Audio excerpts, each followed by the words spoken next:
resume. Ready to ambush. The Northern Army is taking shape. Orders. Under Flavius Julius, there are now 3 units of Hastati, probably enough to take on the errant slave army to the east, but certainly not enough to engage the warlike, brutal and bloody Gauls to the north. When we draw into a war with them, we want to be 100% ready. Arimnium continues to produce town guard, to be used to protect both Arimnium, Arretium, and eventually Segesta. Segesta will eventually free up the army by allowing the town guard to go there, and in the interim, we shall fight our best against the slaves. In Segesta, a wooden wall is under construction. The same goes for Arretium and Arimnium. All of these things will accord the bases extremely small, but at least meagre, protection. Let us see what winter 269 BC brings the Julii.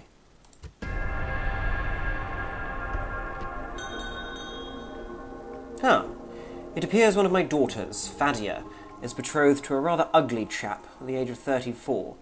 However, he is a good defender and would be a suitable commander, and we're short of generals, so we'll bring him into the family.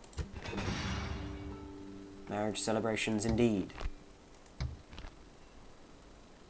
Now, the walls are finished. Orders.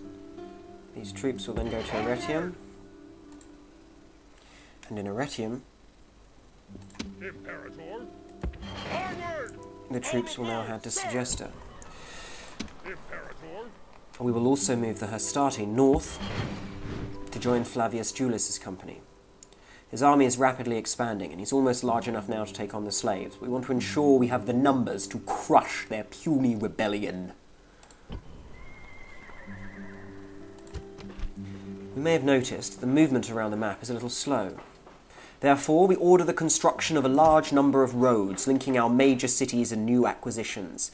Paved roads, it is ordered, will run between Arimnium, Arretium, and Segesta. The roads are paid for with high taxes, levied from a grateful people. They'd better be grateful. So it is, we shall pass one more turn, awaiting perhaps the movements of our enemies, or indeed the support of our friends, which appears to be short in coming. We shall also position our diplomats strategically. Let's have Sextus Antio move over toward Mediolanum. Without delay. Indeed. Now you shall wait there, and whilst you wait, you will await your orders. Enjoy camping in the forest, Sextus, if that is your real name. Mufasa.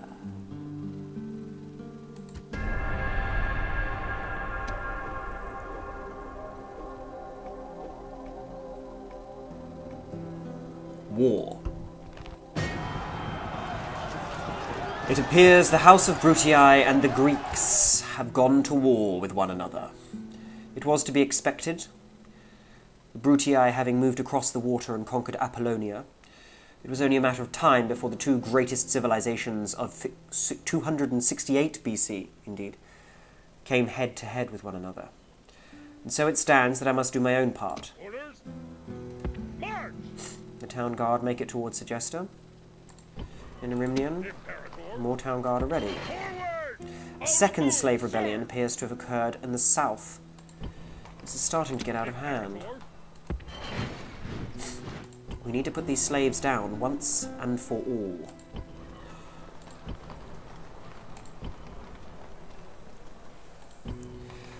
Three units of guard in Arimnium, 2 units of guard in Arretium, and only 1 in Segesta.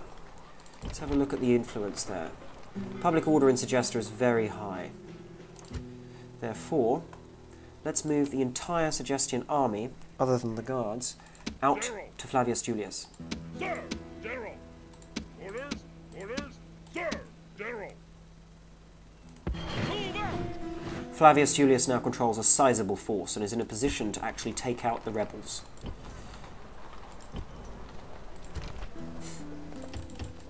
We order the conscription of more town guards in Arimnium, and also the levy of more Hastati in Arretium. Segesta, on the other hand, must continue with its building program. It must be able to produce troops, so barracks are important. The roads are still being built in the other two major cities. General! In the next turn, Flavius will be ready. And when he is, he shall attack the slave rebellions without mercy, sending them back to their maker for being disobedient to their owner.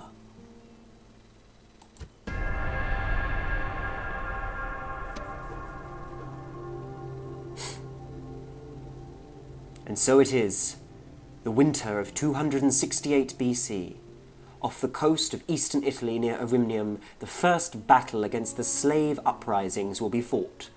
Flavius Julius commands an army unlike the world has ever seen, and it is unto this that he commits himself. Engage the enemy! They Victory! flee. The cowards flee. Prepare for battle! There is now nowhere for them to go. We shall have Quintus Julius back us up, with men from Arimnum. Flavius Julius will command the main body of the army, and we shall begin.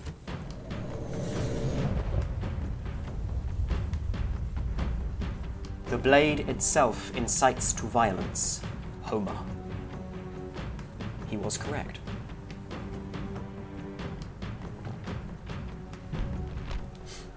Over there stand the rebel slaves. They are braver and more worthy than men of their type have any right to be. They have been led here by strutting fools and blustering morons. Now they will pay the price. Their position is hopeless. The count of their troops pitiful. But remember that the base cur still has a bite. They will, unless completely unthinking, try to use the woods to screen some of their troops. The enemy will try to conserve their strength by firing at us. We must close and fight them hand to hand, like true men. Now I say, this far and no further. Here we make a stand. You all know my worth and what I have done before. Of the foes who attacked me in the past, few ever got to boast of their success. The hair has been gutted, and the liver was as clear as day. Portent such as this can only be considered good. Be of good heart, for within the day, reinforcements will reach us. So let your battle cry put fear into the enemy's guts. Call out to them and be brave. Call to the heavens, and let strength and honor be your watchwords today! Strength and honor, Flavius. Strength and honor. Units! Await my orders! So it stands, the vast forests of northern Italy hide the slave rebellion, as it has raced, retreated, and scuttled into these environs.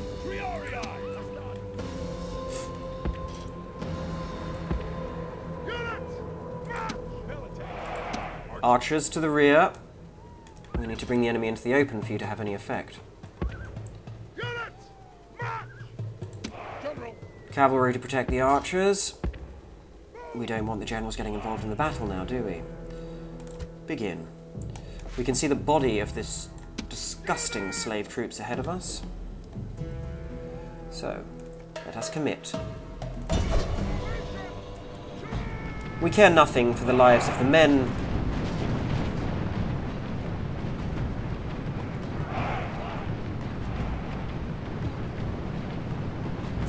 And we commit them willingly to the void. The vast armies of the Julii race across the plains. 1,000 men ready to crush these stupid slaves who dream of freedom. There can be no freedom, only Roman law. What must you feel, I wonder, you pitiful fools? Better that you had stayed in chains than bled upon the grass. Let battle be joined.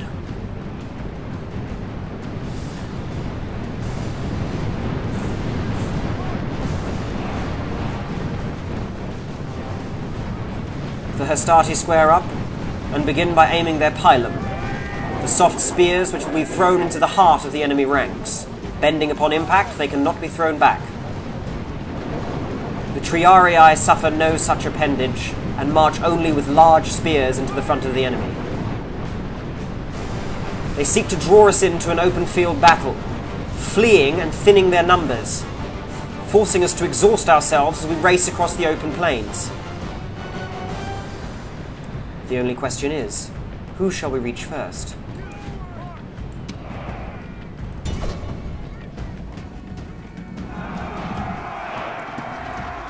We've been flanked by the enemy's cavalry, a superior maneuver, but within our number we have also managed to contain a large number of spearmen. So the spirit of his army is broken too.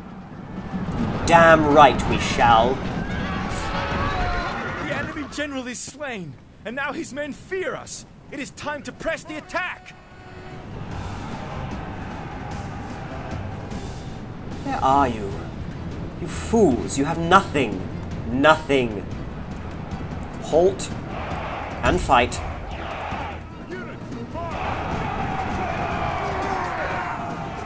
The enemy try a desperate rearguard action, attacking my troops from behind with a number of lightly armed peasants. Immediately they are routed with rains of spear and volley of pilum. Their corpses scatter the ground amidst their animals. I cannot and do not care to tell the difference between the two. The carrion will eat men's eyes as well as horses. Unto death, gentlemen. Ah, they flee. Cowards. Halt. The body of the troops halt in the center of the field as the men reorient themselves around them. The enemy's missile troops seek to keep a good distance. It is time to commit our own cavalry, having routed the enemies.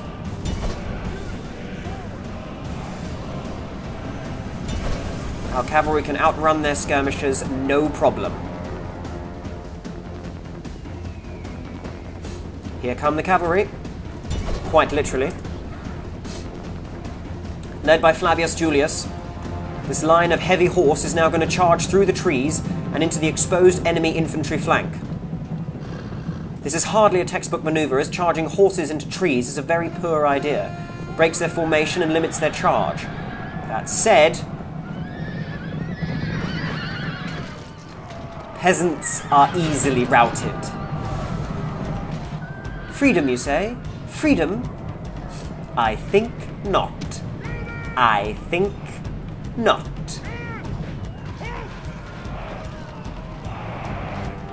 We shall reform our infantry in the centre of this larger open area of the forest, and we shall use our cavalry to chase down these little chums.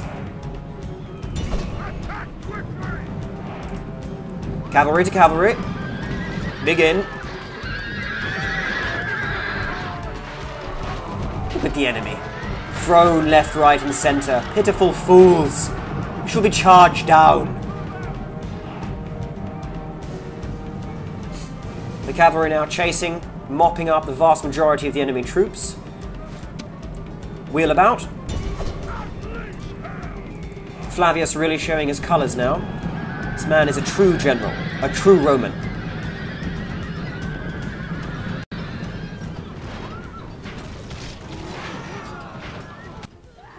The enemy show their true virtue. They are not soldiers, only frightened rabbits running from our men. Indeed. We shall spare our men the tires of running backward and forthward on the field, and instead, we shall end this battle here. This is a heroic victory, worthy of Roman arms! Bella detesta matribus. Wars are the dread of mothers. Victory! No more moves, sir. Flavius, you have done your part this day. General. Move out! No more moves, sir! A second rebel rebellion appears to have folded and disappeared somewhere into the inlands of Italy. Sir! So it is that Flavius's actions are successful. Mediolanum appears unguarded. It is almost time to cross the northern border and begin the war with Gaul. Thus, the winter of 268 BC draws to a close.